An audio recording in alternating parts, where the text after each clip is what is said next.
الله جل شانه فرمایي ويسألونك عن المحيض، دوی ستانه سوال کوي یا ستانه تپوس کوي عن المحیض د حیض متعلق، د ماهوارۍ متعلق.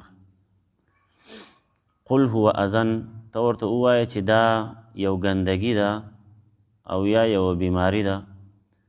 فاعتزلوا النساء فی المحیض، نو تاسو ځان بچ وساتئ د ښځو نه فی المحیض د دغه بیمارۍ په حالت کې، د ماهوارۍ په حالت کې.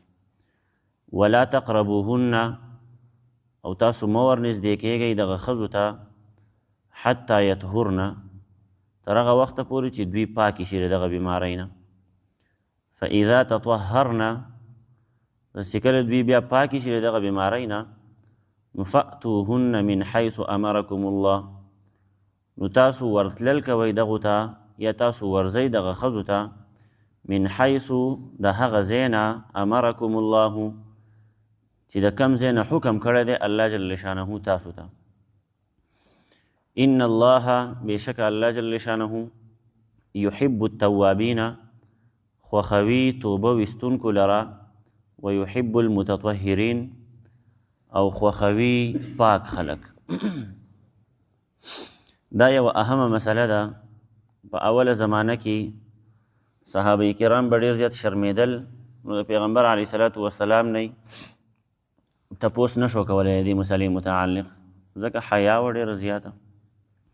دین اسلام هم نوی و، او دین اسلام داسې یو دین دی چې هغه په مسلو باندې روک ټوک نه کوي، په هغې باندې خوله رانیسي نه چې یاره دا مسله داسې ده چې دا د حیا مسله ده او دا نه دي بیانول پکار، نه ځي نه. که د حیا مسله ده او که د هر څه ده، دین اسلام بیانه کړی دی چې د هغې ضرورت شته دی مونږ او تاسو ته. نو صحابه کرام په اوله زمانه کې ډېر زیات شرمېدل، د پیغمبر علیه صلات وسلام نه به یې تپوس نشو کولی. خو بیا اصل کې هغو ته یو مسله راپېښه شوله، یو مسله یې ولیدله.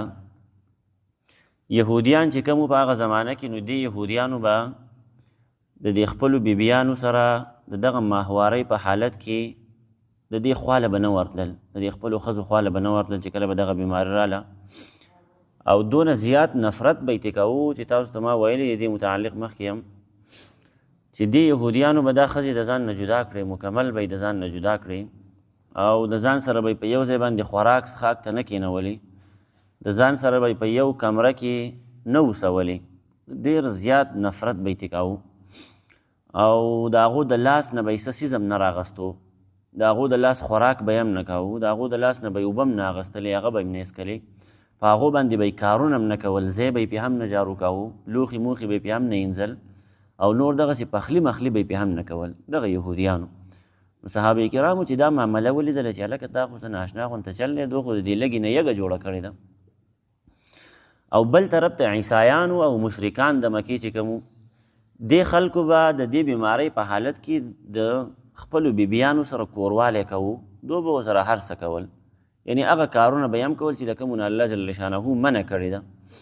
نو دا اوس دوه طرفونه او دوه طرف ته ناشنا ناشنا مسلې وي. یهودیانو یو شانته کار کوو او عیسایانو او مشرکانو بل شانته کار کوو، او بیخي د یو بل الټ پلټ یې کول. نو مسلمانان اوس په شش و پنج کې شو چې هلکه دا لا څنګه چل دی. یهودیانو ته ګوره هغوی یو شانته چلونه کوي، عیسایانو ته ګوره هغوی بل بل شانته کارونه کوي، مشرکینو ته ګوره هغوی بل بل شانته کارونه کوي. نو مسله سنګینه شوه. نو د دغې وجې نه هغو وی چې یاره اوس د دې شرم او د دې حیا دا بوت د ځان نه لرې کړي، یو طرف ته یې کښېږده او راشه د خپل پیغمبر نه تپوس وکړه، ځکه پیغمبر علیه صلات وسلام ژوندی دی. د دین اسلام چې څه قسمه مسله راځي په کار دی چې مونږ د هغه نه تپوس وکړو. نو صحابه کرام راغلل او د پیغمبر علیه صلات وسلام نه تپوس وکړو چې د دغه بیمارۍ متعلق مونږ ته خبره وکړه، د دې متعلق مونږ ته څه صفا مسله بیانه کړه، ځکه څوک یو څه کوي او څوک بل څه کوي، چې مونږ په هغه مسله باندې عمل وکړو.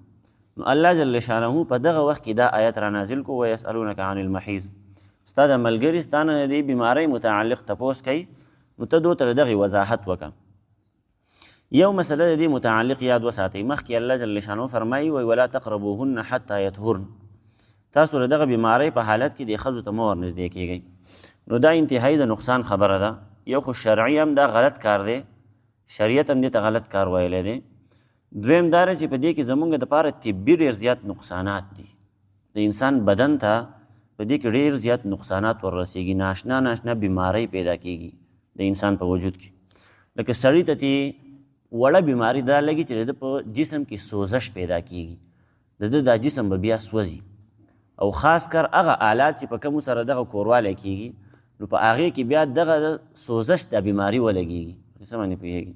نو دغه انتهایي نقصاني بیماري ده، او ښځې ته دا نقصان وررسېږي چې که ښځې سره چېرته دغه بیمارۍ په حالت کې جما وکړلی شي، د هغې سره کوروالی وکړلی شي، نو هغې ته دا بیماري لګي چې د دې دا کم رحم دی چې په هغې کې الله جل شانه د بچو دا سلسله برقرار ساتل، په هغې کې بچي پیدا کېږي، دغه بچی به کې بیا راغټېږي، 9 میاشتې په دغه کې پروت وي، نو دغه ښځې دغه رحم خرابېږي، دغې ته نقصان وررسېږي، دغه زخم کېږي، او په دغې کې بیا چې کله په رحم کې ماده لاړه شي هغې ته، نو دغې نه چې کوم ماشوم پیدا کېږي نو دا ماشوم به بیا کمزوری، انتهایي به کمزوری، دا ماشوم دا وجود چې کوم دی دا بیا وچېږي، دې ته په وافر مقدار باندې هغه اوبه او هغه نمي نه وررسېږي. ټیک شوله؟ نو دغه انتهایي یو خو دا ده چې دنیاوي لحاظ سره هم موږ ته نقصان را رسوي، او بله دا ده چې اخروي لحاظ سره هم دا ډېر غټ نقصان دی، ځکه پیغمبر علیه صلات وسلام فرمایي چې تاسو د یهودیانو په شانته کارونه هم مه کوئ چې یاره ښځې مکمل د کور نه چوټي کوي د دې بیمارۍ په حالت کې، او تاسو د عیسایانو د مشرکانو په شانته کارونه هم مه کوئ چې د هغو سره دغه بیمارۍ په حالت کې تاسو کوروالی موروالی شروع کوئ. نو دا د نقصان خبره ده. دویمه دا ده چې یاره پیغمبر علیه صلات وسلام فرمایلی دي، او بلکې دا د شریعت حکم دی، د دین مسله ده، که چېرته یو سړي خو دی مکې داسې کار وکړو او د دغه بیمارۍ په حالت کې دی د ښځې سره میلاو شو، نو فقهای کرامو بیا مسله ذکر کړې ده. عبدالله ابن عباس رضی الله عنه غالبا هغه نه یو ورځ یو صحابي تپوس وکړو چې که چېرته څوک دغه کار وکړي د دې بیمارۍ په حالت کې نو دې سړي له څه کول پکار دی چې دی بیا په څه معنی د دغې کفاره ادا کړي. نو عبدالله ابن عباس رضی الله عنه ته وفرمایل چې دا سړی به 1 دینار صدقه کوي یا به 1.5 دینار صدقه کوي، او 1 دینار او 1.5 دینار د سونې و، ټیک شوله که نه، تقریبا 4.375 ګرام څه داسې راځي، تقریبا څه کمی بیشه رانه کېږي، نو پته راته نشته صحیح، بیا دا زرګرانو ته دې صحیح معلومات دي چې لکه دا دینار څونه دی. نو بهرحال یا به د دغې پوره قیمت ورکوي او یا به د 1.5 دینار قیمت ورکوي. نو زما خو ستا د وس کار نه دی، ټیک شوله که نه، ځکه سونه خو ډېره زیاته ګرانه ده وس. نو د دغه غلط کار نه ځان انتهایي ساتل دا ضروري دي، ځکه د قرآن مجید په صراحت سره په دې باندې نکیر کړی دی، او پیغمبر علیه صلات وسلام ښه ګڼ شمېر احادیث هم د دې خبرې متعلق موجود دي چې تاسو د دغه څیز نه ځان وساتئ، دغه مسلې نه ځان وساتئ. بله مسله دا ده چې د ښځو ته دا بیماري ولې راځي، په دې مسلو ځان پوهه کوئ ښه، او سرونه مخکته کوئ، مسلو باندې ځان پوهه کوئ. د ښځو ته دا بیماري ولې راځي، نو دا د الله جل شانه نظام دی، صحیح شوله که نه، د سړي دا وجود الله جل شانه یو شان پیدا کړی دی، او د ښځې دا بل شان پیدا کړی دی.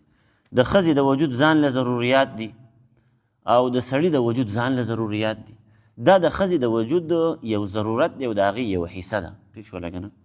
کله چې یو ماشوم پیدا شي، ماشومه جنۍ پیدا شي، هغه بالغه شي، نو د بلوغت نه پس هغې ته دا بیماري را شروع شي. په دې مسلو باندې ځان پوهه کوئ، دا اکثر په کورونو کې راځي، ټیک شوله که نه. کله ناکله داسې کار وشي، سړي هم واده کړی، ټیک شوله که نه، جنۍ هم واده کړی، دې مسلو نه نه خبر، او بیا د خلکو نه تپوسونه کوي. هلکه اوس د ملا پسې خو نه ستا لور تلی شي چې تپوس دې وکړي، نه ته پخپله تلی شي چې لاړ شي د هغه نه تپوس وکړي، ځکه شرمېږم هلکه.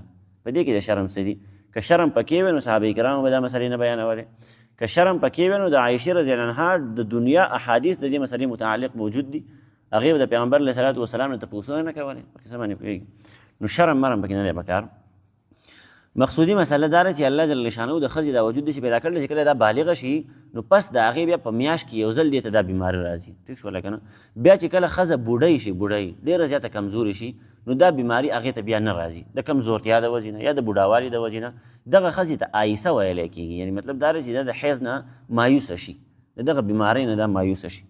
نو بهرحال د بلوغت نه پس دغه بیمارۍ راځي.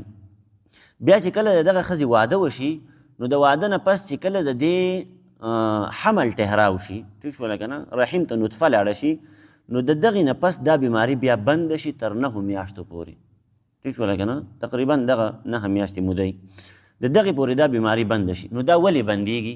دا د دې دپاره بندېږي چې دا کومه وینه بهر ته راتلله نو دا وینه اوس الله جل شانو د دغه ماشوم دپاره خوراک جوړ کړو. زمونږ او ستاسو خوراک په ماشوموالي کې وینه وه چې مونږ او تاسو د مور په خېټه کې پراته وو نو مونږ دغه څښا وینې خوړې په قصه باندې پوهېږي. او نن سبا کې زمونږ کارونه وګورئ نو هغې نه د خدای مه خبروه. مونږ دا دونه ټوپونه موپونه وو که نه هلکه زما حیثیت څه دی؟ زما خو دونه حیثیت نشته دی. ما خو ډېر زیات په ضلالت کې ژوند تېر کړی دی 9 میاشتې په قصه باندې پوهېږي. پس د هغې نه مخکې یا د هغې نه پس د هغې نه مخکې ما څونه په ضلالت کې ژوند تېر کړی. د خاورې نه راچپت شوی یم، د خوراکونو نه او د سبزیانو نه راچپت شوی یم. په دې مې د یو ځل ښه تفصیلي قصه مې څه کړې وه. بهرحال نو دغه چې کله بیا رحم ته ماده لاړه شي نو دغه وینه بنده شوله. اوس دغه وینه د دې ماشوم خوراک شو. الله جل شانه یو داسې نظام جوړ کړی دی چې دغه ماشوم لا په د مور په رحم کې خوراک الله جل شانه ورکوي او دغه وینه ماشوم خوري. ټیک شوله. او که تاسو خیال کړئ نو دغه بیماری بنده شي دې وجې نه بندېږي چې یاره ماشوم ته خوراک میلاویږي. که دغه بیا هم شروع وي راځي په میاشت کې نو ماشوم ته به خوراک نه میلاویږي. د دې نه به دا معلومیږي چې دا ماشوم کله وشو نو دا به ډېر زیات کمزوری، دا ماشوم به بیا پاتې کېږي نه ځکه د مور په خېټه کې خوراک نه دی کړی. هغه وینه خو نه وه بنده شوې، هغه به را روانه وه. په میاشت کې یو بیماري راتلله نو دغه ماشوم بیا ډېر زیات کمزوری. بیا چې کله دغه ماشوم پیدا شو نو الله جل شانه بیا د دغې د خوراک یو بل انتظام وکړو چې د مور پی به څکل. او دا پی تاسو ته پته ده د څه نه جوړېږي؟ دا پی هم د دغه وینې نه جوړېږي. دا کومه وینه چې په رحم کې پرته وه او ماشوم به هلته د خوراک په دغه باندې هغه به د هغې نه خوراک کوو نو د دغه وینې نه الله جل شانه دا پی جوړوي. او دا بیا چې ماشوم کله پیدا شي نو تقریبا 2 کاله پورې مور دغه ماشوم له دا پی ورکوي. دا د دغه وینې نه جوړېږي. نو به هر حال د ماشوم تقریبا د 2 کالو پورې او یو تقریبا 9 میاشتې هغه شوې نو کم 3 کاله دا د ماشوم خوراک دی او دغه وینه ده. نو دا داسې پالتو هم نه ده. ټیک شوله که نه؟ که دا وینه بنده شوه دا بیماري ښځې ته نه راځي نو دا به دې ښځې کې بیا څه نقصان وي، دې ته بیا څه مسله طبي مسله به یې وته. ټیک شوله؟ که چېرته دغه ماهواري بیماري په ټایم باندې نه راتله نو دا ښځه به بیا کمزورې بیماره وي. نو په دې مسله ځان پوهه کوي. بعضې ښځې داسې کار کوي، بعضې ښځې د خپله بیماري بنده کړي ایسته نو په دې کې انتهایي نقصان دې ته وررسېږي. ټیک شوه؟ ځکه دا الله جل شانه یو نظام جوړ کړی دی او که په دې کې ما او تاسو تبدیلي راولو تغیر پکې راولو نو مونږ خو د الله جل شانه په کارونو باندې نه پوهېږو نو مونږ ته بیا په دغې باندې نقصان رارسېږي. به هر حال دغه مسلې دي. الله جل شانه فرمایي چې ته دې صحابه کرامو ته ووایه چې قل هو اذن، دغه یو بیماري ده یا دغه یو ګندګي ده. نو فاعتزلوا النساء فی المحیض، تاسو بیا ځان ساتئ د ښځو نه فی المحیض د دغه بیمارۍ د دغه ماهوارۍ په حالت کې، یعنې دو سره بیا تاسو کوروالی موروالی مه کوئ. دا مطلق حرام او ناروا کار دی. ولا تقربوهن حتی یطهرن، او تاسو مه ورنږدې کېږئ دوی ته تر هغه وخته پورې چې دوی پاکې شي. یعنې تر څو پورې دا پاکه شوې نه دغه بیمارۍ نه نو ښځې ته به ورنږدې کېږي نه. نو هغه د یهودیانو شانته کار به هم نه کوي چې بیخي وله لاس نه وروړي. څه باندې پوهېږي؟ هغه د یهودیانو په شانته کار به هم نه کوي چې د هغې د لاس خوراک هم نه کوي. نه جي نه، د هغې د لاس خوراک به هم کوي، د هغې مطلب نور هر څه کولی شي بغیر د جما نه، د هغې سره د کوروالي نه علاوه نور هر څه ته اجازت دی. ځکه الله جل شانو فرمایي فاذا تطهرن، کله چې دغه ښځې بیا پاکې شي نو فأتوهن، تاسو بیا دغه خواله ورځئ، د دغو څه کوروالی هم کولی شئ. من حیث امرکم الله، د هغه ځای نه چې د کوم ځای نه تاسو ته الله جل شانو حکم کړی دی. نو د جما دپاره او د کوروالي دپاره د ښځې په وجود کې صرف یوه لاره ده. په حرام او په ناروا طریقه باندې نن سبا خو ډېر ګندګي خوره شوې ده، ناشنا خلک پیدا شوي دي، قسمه قسم کارونه کوي خلک. بهرحال لواتت کول دا انتهایي نقصاني خبره ده. ټیک شوله که نه؟ په دې مسله باندې ځان پوهه کوي. دغې نه پیغمبر علیه صلات وسلام منع کړې ده.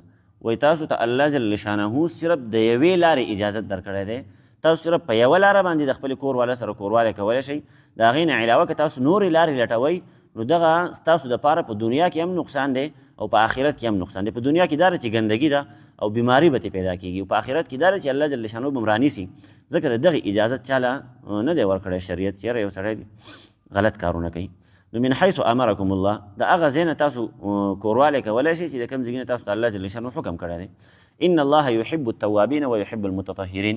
په دې ځای کې هم دغه مسله کوي که چېرته ستاسو نه څه غلطي وشي، یعنې تاسو د دغه بیمارۍ په حالت کې کوتاهي د نه وشوه، انسان کمزوری دی، نو بهرحال که څه غلطي د نه وشوه د کورواله سره کوروالی وکړو نو د دغې بیا تاسو د الله جل شانو توبه وباسئ. ټیک شوله که نه؟ د دغې نه پس بیا فقهای کرام فرمایي محدثین چې تاسو څه صدقه ورکئ، په دغه صدقه باندې به الله جل شانو تاسو دا ګناه ووینځي. ټیک شوله جي؟ او د الله جل شانه نه توبه وباسئ.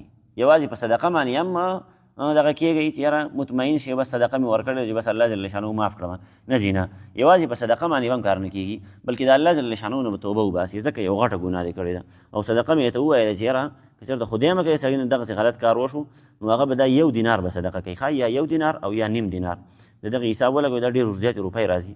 نو بهرحال دغې باندې د چا وس نه ور رسېږي نو په ځان باندې کنټرول باندې خو زمونږ وس دی که نه چې په ځان باندې کنټرول وکړو. او بل دا چې کمزوریان په هر چا کې انسانان کمزوري دي، نو به هر حال الله جل شانه فرمایي چې ان الله یحب التوابین.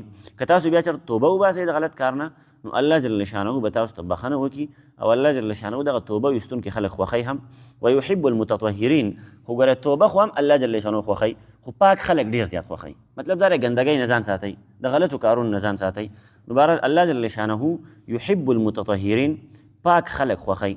نساؤکم حرث لکم، ستاسو دا ښځې چې کومې دي ستاسو دا بیبیانې حرث لکم دا ستاسو پټي دي. فأتوا حرثکم انا شئتم، پس راځئ تاسو خپل پټي ته انا شئتم چې د کم ځای نه تاسو غواړئ. څه باندې پوهېږي؟ خو دې دا مطلب نه دی، صحیح شو. ما ته هم ځان بدې ښکاري، تاسو ته هم ځان بدې ښکاري چې مولوي صاحب څه ناشنا ناشنا مسلې کوي، خو دا انتهایي ضروري. بعضې ټایم کې سړی په غفلت کې په غفلت کې بعضې ټایم کې سړی پروت دی په جهالت کې، د څه نه خبر نه وي چې هلکه څه وکړم او څه ونه کړم. ټیک شوله که نه؟ نو بهرحال مسلې دي، څه به یې کوو، ما ته هم ګران دي تاسو ته هم ګران دي، ویل یې خو ضروري دي، یادول یې ضروري دي. نو الله جل شانو فرمایي چې دا ستاسو پټي دي، ښه چې تاسو د کم ځای نه په دې کې کرونده کول غواړئ تاسو ته اجازت دی، خو صرف د هغه ځای نه چې کوم ځای حلال دی ستاسو دپاره الله جل شانو د هغې اجازت ورکړی دی. وقدموا لانفسکم، او تاسو ولېږئ د ځان دپاره مخکې، لانفسکم د خپلو نفسونو دپاره مخکې ولېږئ. یعنی دا کم د کور والا سره چې تاسو دا کم کوروالی کوئ نو د دې نه مقصد صرف شهوت پرستي نه دی، تاسو خپل شهوت پوره کوئ، بلکې د دې نه مقصد دا هم دی چې پیغمبر علیه صلات وسلام فرمایي وایي تاسو د هغه ښځو سره نکاحونه وکئ، تزوجوا الودود الولود، د داسې ښځو سره نکاحونه وکئ چې هغه ډېر زیات بچي راوړي او ډېر زیات محبت ستاسو سره کوي. په قصه باندې پوهېږي؟ نو داسې ښځو سره واده وکئ. نو د نکاح مقصد یو دغه دی، د کوروالي مقصد دغه هم دی چې تاسو په خپل اولاد کې زیاتوالی راولئ، یعنی نسل هم سیوا شي. نو واتقوا الله واعلموا، او تاسو ویرېږئ د الله جل شانه نه، واعلموا او په دې خبره باندې ځان پوهه کوئ انکم ملاقوه، چې تاسو به خامخه د الله جل شانه سره ملاقات کوئ، یا بېشکه تاسو به د الله جل شانه سره ملاویږئ. وبشر المؤمنین، او زیری ورکئ مؤمنانو ته. یعنی دا کوم احکامات چې مونږ بیان کړل په دې احکاماتو باندې که یو سړی عمل کوي نو هغه ته بیا بشارت ورکه د الله جل شانه د رضا، هغه ته بیا زیری ورکه د الله جل شانه د نعمتونو او د الله جل شانه د جنتونو چې کوم د مؤمنانو دپاره الله جل شانه تیار کړي. به هر حال بس دی دغه خبرې. بسم الله الرحمن الرحیم. ویسألونک عن المحیض، او دوی ستانه سوال کوي یا ستانه تپوس کوي عن المحیض د دغه ماهوارۍ بیمارۍ متعلق. قل هو اذن، ته ورته ووایه چې دغه یو بیماري ده، اذن بیمارۍ ته هم ویلی کېږي، ګندګۍ ته هم ویلی کېږي. فاعتزلوا النساء، تاسو ځان بچ وساتئ د ښځو نه فی المحیض د دغه ماهوارۍ په حالت کې. ولا تقربوهن، او تاسو مه ورنږدې کېږئ دغه بیبیانو ته حتی یطهرن، تر هغه وخته پورې چې دوی پاکې شي. فاذا تطهرن، پس کله چې دوی پاکې شي فأتوهن، نو تاسو بیا ورځئ دغو ته من حیث دا هغه ځای نه امرکم الله چې حکم کړی دی الله جل شانه تاسو ته. ان الله یحب التوابین، بېشکه الله جل شانه خوښوي توبه ویستونکي خلک. ویحب المتطهرین، او خوښوي پاکو خلکو لره. نساؤکم حرث لکم، ستاسو د بیبیانې ستاسو دپاره پټي دي. فأتوا حرثکم، پس راشئ تاسو خپلو پټو ته انا شئتم، د کم ځای نه چې تاسو غواړئ، د کم ځای نه چې تاسو خوښئ، خو د حلال ځای نه.